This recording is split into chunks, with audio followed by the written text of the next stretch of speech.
এই বিয়ের জন্য হচ্ছে খাওয়ানো হচ্ছে। আমার বিয়ে হতে চলেছে, এই আমার দুই বান্ধবী আমার জন্য অনেক কিছু বানিয়েছে, আমি খুব আপ্লুত। ওকে, আপ্লুত। আজকের হচ্ছে পূর্ণিমা, তাই জন্য ওর জন্য আমরা মাংসটা করতে পারিনি, কিন্তু চেষ্টা করেছি মাছের উপরে ওকে খাওয়ানো। ওটা অনেক নিয়মের মধ্যে থেকেও করেছি, আশা করি তো ভালো লাগবে। ভালো লাগবে মাংসটা তো পরে obviously। একদিন খাইয়ে দেবো, নিশ্চয়ই, সবসময় নিশ্চয়ই। খায় খাস, হ্যাঁ মাংসটা ওই জন্য। নিশ্চয়ই।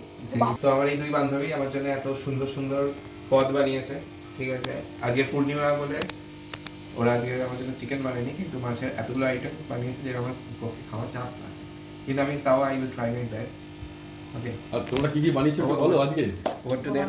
ভাজা, এটা হচ্ছে বেগুন ভাজা, পোস্ত দিয়ে আলু ভাজা আর পটল ভাজা, আর 5 রকম ভাজা করেছি। ওখানে পাঁপড়টাও রেখে দিয়েছি সাইডে, 5 রকম ভাজা দিয়েছি ওকে।